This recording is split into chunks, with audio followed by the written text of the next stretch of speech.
እኔ ግን ማለት ነው አሁን ምን እንዳለኝ ታውቃለህ? ሄርሜላ ናት ትዝ አለችኝ። ተናግሬ ነበር እንደዚህ አይነት ንክክ ያለበት ሰው ከዚህ በፊት እንደምለው ማለት ነው ክርክር ላይ ያለ መሬትን ትገዛላችሁ እንደላችሁ የባለቤትነቱ ጉዳይ ያልተወሰነለትን ሰው የመሬቱ ኬዝ በፍርድ ቤት ተይዞ ሄዳችሁ መቼም ያንን መሬት አትገዙም ማለት ክርክር ላይ ያለ መሬት አይገዛም። የአብርሃምም ጉዳይ እንደዛ ነበር። ያልተቋጨ ጉዳይ ነው። እንደዛ ተጣልተው እንደዛ አልፈልግም ብሎ ያለ ሄርሜላ በቃ ህይወትን አልኖርም ያለው ሰውዬ አንድ ቀን ሄዶ ወይን ጠጥቶ የሆነ ነገር ቢያረግ ታብታብ አድርጎ ይሄው አረገዝኩልህ ብላ መጣች። ሰላም ጤና ይስጥልን ውድ ቤተሰቦች እንደምንቆያችሁን ሁሉ ሰላም ሁሉ ሸጋ እሰይ እንኳን ሁሉ ሰላም ሆነላችሁ። እግዚአብሔር ከክፉ ሊጠብቃችሁ ያሰባችሁትን ሁሉ ፈጣሪ ያሳካላችሁ። ከሀገር ውጭ ያላችሁ እንዲሁ በሰላምና በጤና እንደሄዳችሁ ልፋታችሁ ፍሬ አፍርቶ ለሀገራችሁ ምድር እግዚአብሔር ያብቃችሁ እያልኩ ለዚህ ዩቲዩብ ቻናል አዲስ የሆናችሁ ላይክ፣ ሰብስክራይብ እንዲሁም የደውል ምልክቷን በመጫን ቤተሰብ መሆን ትችላላችሁ። ወዳችኋለሁ። እሺ ለነገርክ ነው ባለፈው እኔ ጋር ያደርክ ቀን ታስታውሳለህ? በቃ የሆነ ጊዜ አብረን እኔ ቤት አድርሃል እና ያኔ ደግሞ እኔም አንተም ትንሽ ቀማምሰን ነበርና እሺ ያው እኔ ትንሽ ነገሮችን አስታውሳለሁ። እውነት ለመናገር አልዋሽም፣ ግን ደግሞ አንተም ሌላ ሁኔታ ውስጥ ሌላ ስሜት ውስጥ ነበርክና ያን ቀን በተፈጠረው ነገር ሁለተኛ ልጅ አርግዣለሁ። ይሄው ሁለተኛ ልጅ ካንተ አርግዣለሁ። እውነቴን ነው። ይከለሽ ነው አይደለም? እኔ እኮ የሩታ ጌታን ነው ማላችሁ። በየቀኑ የምናያት ሩታ ግራ የምታጋባ እኔ ወጥ አቋም የሌላት ሐሳቧ ምን እንደሆነ ማይታወቅ የምታመጣቸው ሐሳቦች ሁሉ አንድ ቀን ሆኖ ሰርቶ ማያውቁ ለሩታ ህይወት እንደዚህ ቀላል እንደሆነ ለእናንተ የሚቀለልላችሁ የምር ይቀለልላችሁ። በቃ እንደዚህ ማርገዝ ቀላል ነው። ትዳር ውስጥ መግባት ቀላል ነው። ትዳር ማፍረስ ቀላል ነው። ወይም ደግሞ ከትዳር መፋታት ቀላል ነው። ለሩታ ያን ያልኩበት ምክንያት ሁሉንም ነገር እኔ እንጃ ለምን አቅላ እንደምታየው አላቅም። ለምን እንደዚህ አቅላ እንደምታመጣው ስንኖረው ከባድ ነው። ስናወራው ነገሮች ቀላል ናቸው። የሆነ ነገር ስናረጋቸው ቀላል ናቸው ማለት ይሄን የተናገርኩበት ምክንያት ሩታ የሆነ ሐሳብ ይዛ መጣ 2-3 ቀን ቀጥሎ አያውቅም። ያ ማለት ከአብርሃም ጋር እስከ መጨረሻው ላይ ያለው በዚህ ገብቼ በዛ ወጥቼ ምናምን አልፈልገውም ምናምን ትላለች። በማግስቱ መጣ ታለቅሳለች። አሁንም እንደገና ደግሞ የሆነ አይነት ተንኮል ትሰራ የሆነ ነገር ታደርግና በቃ ተበቀልኩ ምናምን አንተ ማለት ይሄ ነው ከዚች አታልፍ ምናምን ትላለች። ከዛ ደግሞ እንደገና አሁንም መጣ ሞቼ እገኛለሁ ያለ አንተ አይሆንልኝም ትላለች። ከዛ እንደገና ደግሞ እንደ ትናንትናው አይነት ነገር ደግሞ ይፈጠራል። ሽማግሌ ታስልካለች። ከዛ እነ ዳኒ ምናምን ይሰበሰባሉ። ከዛ ደግሞ እንደ ትናንትናው አይነት ሽማግሌም ታስልካለች። ዛሬ ደግሞ አረገዝኩኝ ብላ ትመጣለች። ለምንድነው ሊቆርጥልሽ ያልቻለው በአብርሃም በኩል? ለምንድነው አብርሃምን መርሳት ያልቻልሽው አንቺ? እኔ የምታሳዝኑኝ እሷን የምትከተሉ ሰዎች ናቸው። ጌታን ነው ብላችሁ እሷ እዚህ ጋር ያለ አብርሃም መኖር እንደማትችል በቃ ጭራሽ ዛሬ አርግዤ መጣሁኝ ትላችኋለች። እናንተ ደግሞ በቃ ከደስታ ጋር ወደፊት እዛ አልቅሰሻል፣ እዛ አልቅሰው የራሳቸው ያደርጋሉ። አንቺ ደግሞ እዚህ ጋር ተለምነሽ አፈቀርኩሽ ሞትኩልሽ የሚል ወንድ ወደ አንቺ ይመጣል። ሩታና ደስታ ወደፊት። ከዛ ተከታዮቻቸው ደግሞ ኑራቸው ወደኋላ ነው ማለት እንደዚህ ህይወት ቀላል ነው እንዴ? እኔ እኮ ግራ እየገባኝ ነው። የምሬን ነው የምላችሁ። ለዛ እኮ ነው መጽሐፍ ቅዱስ ከምታዩትና ከምትሰሙት ተጠበቁ የሚላችሁ። የምራውን ሩታ እንደዚህ አይነት ህይወት የምትመርጥ ይመስላችኋል? ማርገዝ እንደዚህ ቀላል ነው?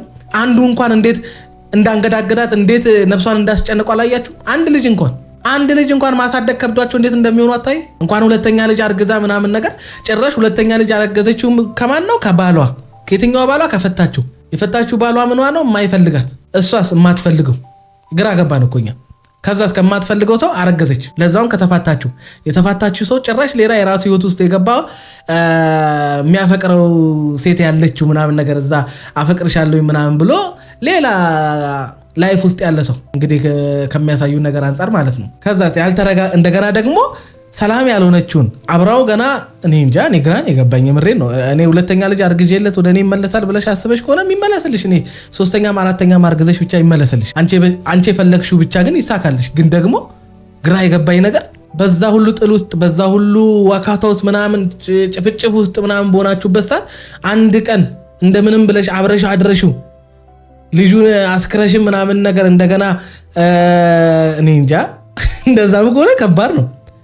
ሲሪየስ ከባድ ነው። እኔ ያለው እንዳልኖርም ያለ ትዳር አልኖርም እንዴ። መጀመሪያ አይምሮአችን ይረጋጋ። እኛ ሰላም ነው እንጂ ከዛ ትዳሩም ባልም ሁሉም ነገር ሴክሱም ከሆነ ሁሉም ነገር እኮ ችግር የለም ይደርሳል። ግን መጀመሪያኛ እንረጋጋ እንጂ እኔ በሩታ እንደዛ አይነት ድርጊቶች ውስጥ እየተረዳው ያሉት ሩታን ብቻ አይደለም ስናገር ደግሞ በደንብ ስሙኝ። እኔ ዛሬ የሆነን ሰው ስናገር ያኛውን ሰው ትቼው አይደለም ያኛው ሰው ወይ ትክክል ሆኖ አይደለም። ቀኑን ሙሉ ላወራ አልችልም እኮ እዚህ ጋር መጥቼ 30 ደቂቃ ላወራ የምችለው በዛሬ ቪዲዮ እንጂ ትናንትና አብርሃም ባጠፋው ወይም ትናንት ወዲያ ባደረገውንም ጨምሬ አይደለም ማወራው። ዛሬ ስለ ሩታ የሆነ ነገር ሳወራ ሩታ የሆነ ነገር አድርጋ ነው በቃ በተለቀቀው ቪዲዮ ላይ ነው ላወራ የምችለው እንጂ በትናንትናው ላይ ተመርኩዤ አይደለም ማወራው። ስለዚህ የሆነ ነገር ስናገር አብርሃምንም ያካትታል። በቃ አብርሃምንም ስናገር ሩታን ያካትታል። ይሄን እያወቃችሁ ስሙ። ዝም ብላችሁ አትንቀሽቀሹ። ትጀምር ማወራው እኔ ለነሱ ሳይሆን ለእናንተ ሊጠቅማችሁ ይችላል የሚል ነገር ነው እንጂ ማወራው እነሱንማ ተዋቸው። የእነሱ ነገር እንኳን ተከርኖ ይብሳል። ግን ዋናው ነገር ምንድነው? በእንደዚህ ሁሉ ሳቁት ፈገግታውስ ምናምን ሩታ አሪፍ ሙድ ላይ አሪፍ ነገር ላይ ያለች አይነት ሴት አይደለችም። ያ ምን ማለት ነው? የምሬን ነው የምላችሁ። የሆነ ግራ የተጋባ ሰላም ያጣ ለምን እየኖረች እንደሆነ እንኳን ምን እያደረገች እየሆነች እንኳን የምታውቅ አይመስለኝም። ሁልጊዜ የምታደርገው ነገር ይፎርሽባታል። ሁልጊዜ የምታመጣው ሐሳብ ሁሉ አንድ ቀን ተሳክቶ አያውቅም። ሁልጊዜ የምታደርገው ነገር ሁሉ እሷን የሚያሰድባት እሷ ትክክል እንዳልሰራች የሚያሳይ እኔ እንጃ የምሬን ነው የምላችሁ። እኔ አብርሃም የሆነች ነገር ሲሆን እንጂ አብዛኛው ነገር ሩታ የሆነ ነገር ስታደርግ ረጅም ሳምንት የሚቆየው የሆነ ሩታ ላይ የሆነ ችግር እንዳለ አይነት ነገር ተደርጎ ነው አብዛኛው ቪዲዮ የሚሰራው። እሱ ነገር ነው ግልጽ ማይሆንልኝ። አብርሃም እስካሁን ድረስ ወጥ የሆነ ነገር ነው እየተሰራ ያለው። በቃ አልፈልግም የራሴን ነው ጀምሬያለሁ በቃ ተይኝ። ሁሌ መጥቶ ከዛ ውጪ የሚያደርገው ነገር የለም። ወይ እንዲያደረገች ወይ እንዲሆነች። ትልቁ አብዛኛው ሰው ቪዲዮአቸው ቫይራል የሚወጣው ወይም ደግሞ ብዙ ተመልካች ያለችው ሩታ ካለችበት ነው። ሩታ የሆነ ነገር ካደረገች ነው ያን የተረዳሁት።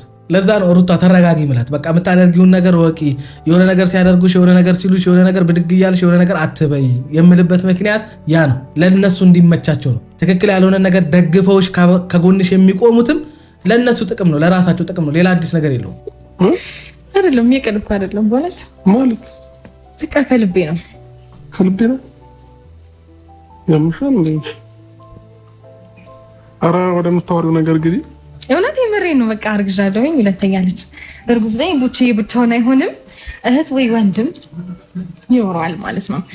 ስፔሲፊክ ቀኑን አላውቀውም። እኔ አሁን ቆይ ሌላ 9 ወር ልንጠብቅ ነው አብርሃም ልጁ እንደሆነ ለማረጋገጥ ራሱ አሁን አረገዝኩኝ የምትይው ነገር እንደገና 9 ወር ልንጠብቅ ነው። 9 ወር ሙሉ ደግሞ እንደገና ጭቅጭቅ ጥል ልፈጥሩብን ነው አሁን። ከዛ ዲኤንኤ ገና ተመርምሮ ምናምን ደግሞ የሚል ጣጣ ውስጥ ልታስገቡን ነው። ኧረ ተው አትቀልዱብን። አይ ነው መሄጃ እንደሌለን ስለምታውቁ ነው እንደዚህ የምትጫወቱብን። ግን ኧረ ወይኔ አረገዝኩኝ። ቀልድ እኮ አይደለም ማርገዝ እንዴ። አስነጠስኩኝ እኮ አስመሰልሽው አንቺ። ሲሪየስ የምሬ ነው እንዴ? ማርገዝ እንደዚህ ቀላል ነው እንዴ? ብድግ ብሎ እንደዚህ ይረገዛል እንዴ? ቆይ እሺ አረገሽ፣ ከዛስ አሁን እንደገና ናና ኑር አብረኸኝ። ማርገዝሽ አብርሃም እንዲወድሽ ያደርጋል ነው አያደርግም? ሸውደሽው የሆነ ነገር አድርገሽው የተፈጠረን እርግዝና ከሆነም ነው የምለው። እኔ ልጅቷ ምንም የምናምንበት አሁን ከዚህ በኋላ እንድናምናት የሚያደርገን ምንም ነገር የለም። ግን ከሆነ ራሱ እንዳያምንሽ ነው የምታደርጊው። አንድ ሰው ከአንድ ሰው ጋር አብሮ እንዲቀጥል የሚያደርገው አንድ ልጅ 2 ልጅ አይደለም 15 ልጅ መውለድ አይደለም። አመኔታ የሚባል ነገር አለ። ትንሽ ስህተቶች ትንሽ ግጭቶች ይፈጠራሉ እኮ ችግር የለውም። ልክ የእናንተ ጥል እንደጀመረ እናንተ ጋር እንደተጀመረው አይነት ግጭት ያኔ ገና ከነፃነት ምናምን ተብሎ የተጀመረውን እንደዛ አይነት ግጭት እኮ ይጀመራል። እናንተ ያን ነገር አስፍታችሁት አለመተማመን፣ መሰዳደብ፣ መናናቅ ብዙ ደረጃ ደረሳችሁት እንጂ ጥሉን እኮ በማንም ሰው ትዳር ውስጥ እኮ ትንሽዬ ግጭት ይፈጠራል። ግን አንድ ሰው ወንድም ወይ ሴትም ከአንድ ሰው ጋር አብሮ ሊቀጥል የሚችለው መተማመን የሚባል ነገር ሲኖር በቃ ለዛ ሰው ሪስፔክት የሚባል ነገር ሲኖረው ነው አንድ ሰው አብሮ ከዛ ሰው ጋር የሚሆነው። ለወንድ ብቻ አይደለም አክብሮት፣ ሴትም አክብሮት ትፈልጋለች፣ ወንድም አክብሮት ይፈልጋል። ያ ወንዱ ወንድነቱን ስታልፊበት የሆነ አለ አይደለ በቃ የወንድነት ባውንደሪውን ስታልፊበት ምናምን ነገር አግሬሲቭ ሊሆን ይችላል፣ ብዙ ነገር ሊፈጠር ይችላል እንጂ ሴትም 100% ወንድም 100% ክብር ይፈልጋሉ፣ ክብርም ይገባቸዋል። ለወንዱ አብላጫ የሚሰጥበት ለሴቷ የሚያንስበት ምንም አይነት ምክንያት የለም። ግን እናንተ ተጋባን አላችሁ፣ ገና የተጋባችሁትን ትዳር ትንሽ እንኳን ሳትኖሩ ሳታጣጥሙት ልጅ ወለዳችሁ። ልጃችሁን ሳታጣጥሙ ገና ሳይወለድ ጥል ጀመራችሁ። በእርግዝና ወቅት ድብድብ፣ ውካታ፣ ብዙ ነገር ፍቺ ሳይፈጽም አብርሃም ሌላ ሴት ጋር ሄደ። ሩታ ብዙ ነገር አደረገች። ወንድሞቼ በምትላቸው ሰዎች ብዙ ነገር አደረገችው አብርሃም። እዚህ ሁሉ ውስጥ ያየሁት ሩታም ጋር አብርሃም ጋር አንድ ቀን ትዳርን የመፈለግ ስሜት አይተንባቸው አናውቅም። አሁን ላይ ትንሽ ሩታ ተጸጸትኩኝ በቃ ጥፋት አጥፍቻለሁ ከምትለው ውጪ እኔ ሩታ ከዛ ውጪ አንድም ቀን እኔ እንጃ ማለት ትዳር ከብዶባቸው የትዳር ሚኒንጉ ገብቷቸው የገቡበት ህይወት እንደገና ደግሞ መሀላቸው የመጣው ልጅ ብቻ በአጠቃላይ የጀመሩት ላይፍ ከብዶባቸውና በልጦባቸው አንድም ቀን ያንን ነገር ለማስተካከል ከሁለቱም በኩል ይሄ እዚህ ግባ የሚባል የከፈሉት ዋጋ ያለ አይመስለኝም። በቃ አንድ ሩታ የተጎዳችበት አንዱ ምክንያት ምንድነው? በቃ ከዚህ ነገር ውስጥ ትዳሯ በመፍረሱና በቃ ልጅ ወልዳ በእርግዝና ወቅት ባሏ አብሮ ባለመሆኑ ብዙ ነገሮችን ማስተካከል እየቻለ እሷን ዝም ማለቱ ምናምን ነገር በቃ በእርግዝና ወቅቶች በቃ በማርገዟ በምናምን ነው የተጎዳችው እንጂ ትዳር በመፍረስ ምናምን እኔ እንጃ። እኔ ሁለቱንም ያቸው እንግዲህ ምንም የተጎዱ አይመስሉም። ቀልድ ነው የያዙት እነሱ። እኔም ሳላቂ ነገር ከተፈጠረ ኖ ወይ እንደዛ አይደለም። እኔ ተኝቼ ነው አይደል? ስለዚህ አንቺ እንደደፈርሽኝ በግልጽ አማርኛ እየተናገርሽ ነው። እንደዛ ይባልም። ሲቀጥል ደግሞ ይሄ ነገር የተፈጠረው ከልጅ አባት ነው። ሶ ኖርማል ነገር ነው። አንደኛ ሁለተኛ ነገር እሺ ነገሮች ለአንቺ ኖርማል ከሆኑ ለምንድን ነው ታዲያ መተሽ የምታለቅሺው? መተሽ የሆነ ነገር የምትዩ? ይሄ ነገር አሁን ለእናንተ ኖርማል ነው? ከፈታችሁ ባልሽ ወይም ከተፋታችሁት ባላችሁ ልጅ ቢኖራችሁ ከዛ እሱ ከሌላ ሴት ጋር ራሱን ይወት ጀምሮ ምናምን ነገር ከዛ ለእናንተ ኖርማል ይሆናል። ሁለተኛ ልጅ አርግዛችሁ የመጀመሪያ ወለዳችሁት ልጅ ገና 1 ዓመት አልሆነው ገና አረተው እንኳን በእንደዚህ አይነት ቀልድ ልጅ ወልዳችሁ ተማክራችሁና አስባችሁበት አራርቃችሁ ወልዳችሁት እንኳን ከባድ የሆነ ነገር ነው። ከክብደቱ ልጅነት ስለሚበልጥ በዛ ውስጥ የምታገኙት የአባትና የእናት ስሜት ደስታ ስለሚበልጥ እንጂ እኮ ቀላል አይደለም። እንደዚህ እንደምታስቢው ተረግዞ ተወልዶ ምናምን እንደምታስቢው አይደለም። እናንተ አሁን እየቀለዳችሁ ያላችሁት ምንድነው? በወለዳችሁት ልጅ እውነትም አርገዘሽ ከሆነ አሁን በምትዩ ባረገሽውም ልጅ በሱ ላይ ነው እየቀለዳችሁ ያላችሁት። ምንም ቢሆን በትንሹም እኮ ራስን ታውቃለህ። ለምን እንዋሻሻለን? ምንም ቢሆን ያን ቀለት እያወራን ነበር ማለት በማግስቱ እያወራን ነበር። እኔ ግን ማለት ነው አሁን ምን ትዝ እንዳለኝ ታውቃላችሁ? ሄርሜላ ናት ትዝ አለችኝ። ተናግሬ ነበር እንደዚህ አይነት ንክክ ያለበት ሰው ከዚህ በፊት እንደምለው ማለት ነው ክርክር ላይ ያለ መሬትን ትገዛላችሁ እንደላችሁ የባለቤትነቱ ጉዳይ ያልተወሰነለትን ሰው የመሬቱ ኬዝ በፍርድ ቤት ተይዞ ሄዳችሁ መቼም ያንን መሬት አትገዙም ማለት ክርክር ላይ ያለ መሬት አይገዛም። የአብርሃምም ጉዳይ እንደዛ ነበር። ያልተቋጨ ጉዳይ ነው። እንደዛ ተጣልተው እንደዛ አልፈልግም ብሎ ያለ ሄርሜላ በቃ ህይወትን አልኖርም ያለው ሰውዬ አንድ ቀን ሄዶ ወይን ጠጥቶ የሆነ ነገር ቢያረግ ታብታብ አድርጎ ይሄው አረገዝኩልህ ብላ መጣች። ለዛ ነው ሄርሜላ ተይ ያልኳት። እኔ ይሄ ነገር እውነት ነው ምናምን ውሸት ነው አይደለም። በቃ አሁን ከሚባለው ነገር ተነስቼ ነው ማወራላችሁ። እውነት ነው ውሸት ነው ለነሱ እንተዋለን። እሱ ግን ሄርሜላ እንደዚህ አይነት የተጨማለቀ ጣጣ ውስጥ ለምን እንደምትገቢ አላውቅም። ራሱን ማስከበር የማይችል ሰው አንቺን ያስከብራል ብዬ እኔ አላምንም። ትንሽ በተጠጋችሁ ቁጥር በሆነች አንድ ብርጭቆ ወይን ሄዶ አብሮ የሚጋደም ከሆነ ከባድ ነው። መቼም በመድኃኒት አይጋደምም አይደል? መድኃኒት ራሳችንን መቆጣጠር እንዳንችል ያደርገናል እንጂ የሆነ መጠጥ ውስጥ የሆነ ነገር ከቶ ቢሰጡን በቃ የሆነ እንቅልፍ ውስጥ ወይ እንደ ፌንት እንድንበላ ያደርገናል እንጂ የሆነ ስሜት ውስጥ ገብተን ጭራሽ ወደ ሴክስ ምናምን አይገፋፋንም። በመድኃኒት ነው እንዳትሉ። ሆን ብላ አውቃ ተዘጋጅታ ወይን አቀርባ ከጠበቀችው ምን ሊፈጠር እንደሚችል አብርሃም ገና ወደ አልጋ ሳይደርስ ያውቀዋል። ስለዚህ ምንም ደፈረች ምናምን የለም። ፈልገና አውቃ ያደረግከው ነገር ነው። በቃ ያው ልጅ መውለድ ፈልገ ላይሆን ይችላል፣ ግን በቃ በዛች ሰዓት በቃ ታብታብ አድርገን ላሽ ለማለት ፈልገ ነበረ። ጣጣ ይዘውልህ መጣ። በዚህ ሁሉ ውስጥ ደግሞ አንድ ማን ሞኛለች፣ ሄርሜላ የምትባል ሞኛለች። ሰው ሚላትን የማሰማ የራሱን ጣጣ ማስተካከል ያልቻለን ሰውዬ እንደገና ወደ ህይወቷ አስገብታ የዛ ጣጣ ተካፋይ ለምን መሆን እንደፈለገች አላውቅም። አንቺ ራስሽን ችለሽ ለራስሽ ህይወት ከዛ ከአብርሃም ጋር ለጀመርሽው ግንኙነት የሚጠበቅብሽን ዋጋ ወይም ዋጋ መክፈልም ካለብሽ ለዛ ዋጋ ትከፍያለሽ እንጂ ለአብርሃም ትዳር ወይም ደግሞ አብርሃም በትዳሩ ለሚደርስበት ወይም ደግሞ በልጁ እናት በኩል ለሚያገናኛቸው ነገር ወይም ለሚበጣበጡበት ለማይስማሙበት ሁሌ ለሚጣሉበት ነገር ለምንድን ነው አንቺ ጋር የሚመጣው? አንቺ ምን አለብሽ? ማፍቀር እንደዚህ ነው እንዴ? ማፍቀር ከድሮ ሚስት ጋር መጋጨት ነው እንዴ? ማፍቀር የድሮ ሚስቱን ጣጣ አንቺም አብረሽ ተሸክመሽ የዛ ነገር ተቋዳሽ መሆን ነው እንዴ? ጣጣ ያላለቀ ችግር ውስጥ ገብተሽ እንደገና አንቺ የምትጨማለቂው በገዛጅሽ ሩታ። እኔ እኮ የግሌን ላይፍ ጀምሬያለሁ። ምን እያልሽ ነው ያለሽው? ኖ በራሴ መንገድ እኔ የግሌን ላይፍ ጀምሬያለሁ እያልኩሽ እኮ ነው። ይሄንን ነገር ሳትጀምር በፊት እኮ ነው ይሄ ልጃችን የተፈጠረው አይደል እንዴ? የግል ላይፍ ሳትጀምር በፊት ነው ይሄ ነገር የተፈጠረው። ስለዚህ ኖርማል ነገር ነው። ኦኬ አሁን እኔ ወደ አንቺ ጋር መጣ ስለሽ በእንደዚህ አይነት ሲስተም አድርጌ እኔ ወደ ራሴ ላምጣው ብለሽ እያሰብሽ ከሆነ ሩታ፣ አሁንም ቢሆን የፈለገ ምክንያት የፈለገ ነገር ለምን 10 ልጅ ወልጃለሁ አትይኝም? እኔ ወደ አንቺ የምመጣበት ምንም አይነት ምክንያት የለም። ምናልባት በብዙ ነገር ሞክር ስላልተሳካልሽ አሁን ደግሞ ሁለተኛ ልጅ አርግዣለሁ ብለው ወደ ቤት ይመለሳል የሚል ሐሳብ ይዞሽ ከሆነ ተሳስተሻል። ፈጽሞ ይሄን ነገር እንዳታስቢ ነው እየነገርኩሽ ነው። 10 ልጅ ወልጃለሁ። በነገራችን ላይ ትዳሬን ፈትቻለሁኝ ከዚህ በኋላ የራሴ ህይወት አለኝ እያልክም ከፈታት ሚስት ጋር አርፈ መቀመጥ ያልቻልከውም አንተ ነህ። ትዳርንም ያጣው በእንደዚህ አይነት ተልካሻ ችግር ካልሆነ በስተቀር ያለ መርጋት ወይም ያለ መረጋጋት ከሌላ ሴት እዛ ጋር ሄደ ከሌላ ሴት ጋር ሌላ ንክኪ ውስጥ ለመግባት አይደለ? ገና ሳትፈታት አይደል ከሄርሜላ ጋር ሌላ ንክኪ ውስጥ የገባው? ችግሩም ያለው አንተ ጋር ሩታ ጋር ያለውም ችግር እንዳለ ሆኖ አንተ ጋርም ችግሩ አለ። አየህ አንተ መጨከን እንደማትችል በዚህ ጉዳይ አንዴ አይደለም 10 ጊዜ ብትፋታ የድሮ ሚስት ና ለአንድ ቀን አብረን እንደር ብትል መምጣት እንደማይቀር ሩታ በደንብ አርጋ ስለምታቅ ነው ያንንም ያደረገችው። ካደረገችው አንተ አሁን በሁለት ሴት ነፍስ ነው እየተጫወትክ ያለው። እዚህ መተ ከሚስት ከድሮ ከልጅ እናት ጋር በሸነኔ ትላለህ፣ እዛም እየሄድክ ሄርሜላ ጋር በሸነኔ ትላለህ። እዛ ከአንቺ በላይ አንቺ ከምታስቢ በላይ አፈቅርሻለሁ ምናምን ብለህ ትቀደዳለህ። እዚህ ጋር እየመጣ ደግሞ እንደማትፈልጋት በቃ ከዚህ በኋላ ከሷ ጋር ምንም አይነት ግንኙነት እንደሌለ የነበረ ፍቅር እንዳለቀ እንደማትፈልጋት የሚያገናኝ ልጅ እንደሆነ ምናምን ታወራለህ። ከዛ ግን የሆነች ወይን ከተዘጋጀልህ ገብተህ ታብታብ አድርገህ ትሄዳለህ። እዚህ አልፈልግሽም እያልክ ያችን ደግሞ ፈልግሻለሁ እያልካት መሀል ቤት አባቢ አንተ በቃ ጭፈራው ደራ። አሁን ግራ እያጋባሽኝ ያለሽ እሺ? ለምን ግራ ትጋባለህ? ከዚህ በላይ ምን ግራ ታጋብኛለሽ እንዴ? እኔ ከአንቺ ጋር ከተለያዩ ቆይተዋል፣ ፍቺ ከፈጸምን ቆይተዋል። እኔና አንቺ አብረን እንኳን በስነ ስርዓት አድረንም አናውቅም ውለንም አናውቅም። ለምን ትከጃለሽ? ለምን ታሻለሽ? ምንም የተፈጠረ ነገር የለም። የዛንም ቀን እንዴ እኔ ራሴን ማላውቅ የተፈጠረ ነገር መቼም አረንዘሽኝ ሊኖር አይችልም አይደል? ራስህ ታውቃለህ።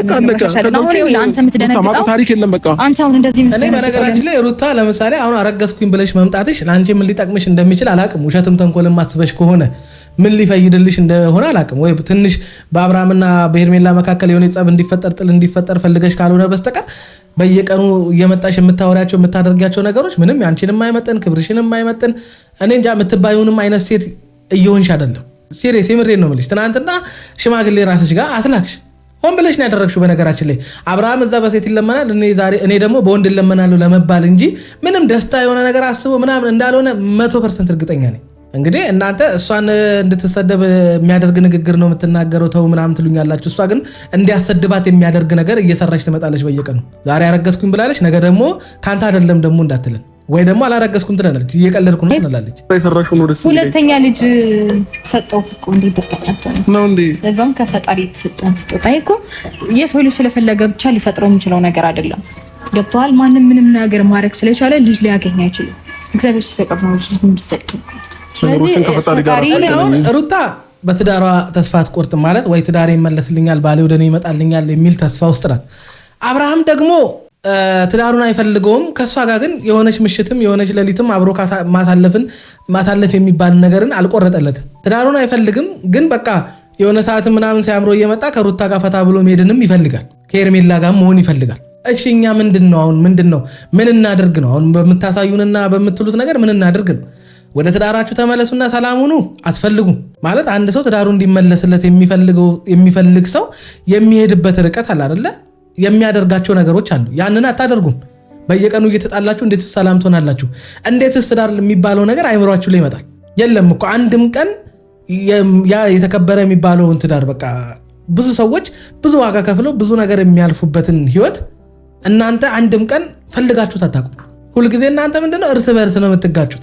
እኔ ነኝ የተጎዳሁት እሷ ናት እንዲያለችኝ እሱ ነው እንዲያለኝ ከሚል ውጪ እኔ እንጃ ትዳራችሁ ከብዶባችሁ አንድም ቀን አይቻችሁ አላውቅም። በእርግጥ የራሴን ህይወት ጀምሬያለሁ እያለ ያለ ሰው ነው። የራሴ ነገር ጀምሬያለሁ ከማለቱ በፊት ነው ይሄ ነገር የተፈጠረው። ስለዚህ በዚህኛው ህይወቱ ላይ ምንም ሊፈጥረው የሚመለከተውም ነገር ሊኖራል ብዬ አላስብም። እኔ ደግሞ ይሄን ነገር ይሁን ላይክ እሱ እንደሚያስበው አብረን ምናምን ልልህ አይደለም። አሁን ላይ እንደዚህ እያወራሁ ያለሁት ደስ ስላለኝ ብቻ ነው። ስለዚህ ይሄ ነገር የተፈጠረው እኔ ደግሞ ህይወትን ቀልድ ነው ቀላል ነው እኔ ህይወትን እንዴት እንዳለፍኩት እኔ ነኝ የማውቀው። ቀልድም ቀላልም ሜቢ ሊመስለኝ የተቻለው ካሳለፍኩት ነገር አንፃር አሁን ላይ ነገሮችን ቀለል አድርጌ እያለፍኩኝ ስለሆነ ሊሆን ይችላል እንጂ ህይወት እኔ ጋር ቀልድ አይደለም፣ ህይወት እኔ ጋር ጨዋታ አይደለም። በምን አይነት መንገድ ተፈትኜ እንዳለፍኩኝ ራሴን ማቅሴት ነኝ። ስለዚህ እንጃ ማለት እንደዛ መታሰቢያ አይመስለኝም።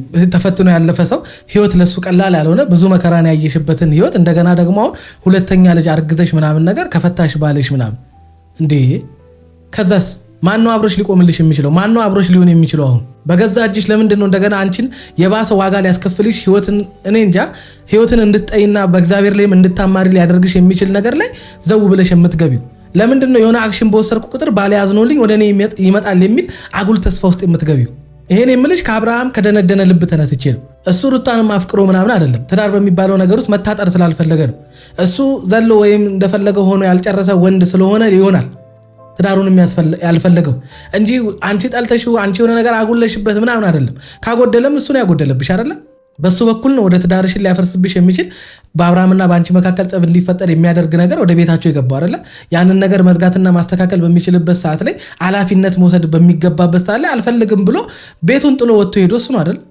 ብዙ ክፍተቶች የገቡት በሱ በኩል ነው። የራሱን ቀዳዳ ራሱ መድፈን በሚገባበት ሰዓት ላይ በዛ ያን ነገር አለማድረጉን የምታዩት ትዳሩን ስላልፈለገው ነው። በዛ ነገር ውስጥ መታጠር አልፈለግም፣ ወይም ደግሞ ከትዳር ውስጥ መውጫ መንገድ ፈልጎ ያን ነገር ብጥብጥ እንዲነሳ ጥል እንዲነሳ አድርጎ ያን ምክንያት አድርጎ ፍቺ ውስጥ ለመግባት ካልፈለገ በስተቀር እኔ እንጃ። በማላችሁ የተፈጠረው ነገር በጣም ሲምፕልና ቀላል ነበር። ይሄን እያደረገ ያለ ሰው ላይ እንደገና ሁለተኛ ልጅ አርግዞ መምጣት እኔ ጤነኝነት አይመስለኝም፣ እንደምትዩ ከሆነ ማለት ነው። ከሱ ጋር አብሮ ማደር ከሱ ጋር እንደገና ሴክሹዋል አይነት ግንኙነት መፈለግና ያ ነገር እንዲፈጠር ማድረግም ጤነኝነት አይመስለኝም። መጀመሪያ ክብርሽ ይቀድማል አይደል? ልጅሽ ይቀድማል፣ ትዳርሽ ይቀድማል። ትዳርሽ አልሳካ ብሎ ልጅ ተበጥብጦ እሱ ከሌላ ሴት ጋር እየተጋደመ እንደገና አንቺም ጋር እየመጡ እንዲጋደም መፈለግ ራሱ እኔ በአይምሮሽ ጤነኛ እየመሰለኝ አይደለም። አምሮብሽ ዘንጠሽ ስለመጣሽ ትክክል ነሽ፣ ስለሳቅሽ ትክክል ነሽ አይደለም። መሳቅማ እብድም ይስቃል እኮ፣ የታመመም ሰው ይስቃል። መሳቂያ አንድ ሰውን ትክክለኝነት ወይም አሪፍ ሙድ ውስጥ መሆን መለኪያ አይደለም። ውስጣቸው ብዙ ጭንቀት እያለ ጥርሳቸው የሚያገጡ በጣም ብዙ ሰዎች አሉ። ሩታ ጋር እየተመለከትኩ ያለሁት ያንን ነው። ሁለቴ ነው ቼክ ያደረኩት። እኔ ከዚህ በፊት ነግሬሻለሁ። በቃ ከአንቺ ጋር የሚያገናኘን ነገር ልጅ ከሆነ እኔ በቃ ችግር የለም ይቅር፣ አልመጣብሽም ከዚህ በኋላ ሁሉን ነገር ትቻለሁኝ ብዬ ብዙ ነገር ትቻለሁኝ። አሁን ደግሞ ያመንከውንም ልጅ በይፋ አልመጣም ልጄንም አላይም ለማለት በቃክ። ኦኬ አሁን ማለት እኔ ሊል የፈለገው በቃ አልመጣም ይቅር ነው። በቃ ከአንቺ ጋር ሁሌም ያጋጨኝ አሁን የጀመርኩት ህይወት ላይ እንቅፋት የሚሆንብኝ ሰላም የማላገኝበት ግንኙነት መሀላችን የሚፈጠር ከሆነ በቃ ልጁንም መጥቻ ላይም በቃ ሰላም ይሻለኛል እንጂ ልጄን አልፈልግም ክዳለሁ አይደለም እያለሽ ያለው ሩታውን ከአብርሃም በላይ በቃ በየጊዜው ችግር የምትፈልጊው ሰላም የማትፈልጊው አንቺ ሆነሽ እየታየሽኝ ነው። ሰውን ለመተው ያ ሰው እስኪተውንም መጠበቅ የለብንም ነበር እኮ አይደለ? ከመተው በላይ የሆነ ነገር እንድንተው የሚያደርገን ምን አለ? ካለመፈለግ በላይ የሆነ ነገር እንዳንፈልግ የሚያደርገን ምን አለ? ምንም የለም እኮ። ይሄ እየኖርሽ ነው አይደለ? በትዳርም እያለሽ ከትዳርም ሳታገቢ አብርሃንም ሳታቂው በፊት እግዚአብሔር እያኖረሽ ነው። አሁንም የሚያኖርሽ እግዚአብሔር ነው። በቃ ከዚህ በኋላም የሚያኖርሽ እግዚአብሔር። ትዳር አይደለም የሚያኖርሽ። ልጅ ስለወለድሽ አይደለም ጤነኛ የምትሆኙ። ልጅ ስለወለድሽ አይደለም የሆነ ነገር የምትሆኙ። አብርሃም አብሮሽ ስለሆነ አይደለም ሰላምም ጤናም የምታገኙ። በገንዘባችንም በምንም በህይወታችን ውስጥ ባልም ቢመጣ ልጅም ቢመጣ እግዚአብሔር ከኛ የሚያጎልብን ምንም ነገር የለም። ስለዚህ ነገ ህይወትን መቀጠል እንደማትቺ ተስፋ እንደሌለሽ አብርሃም በህይወትሽ ካልመጣ ምናምን አይነት ሙድ ለምን ትጫወቻለሽ?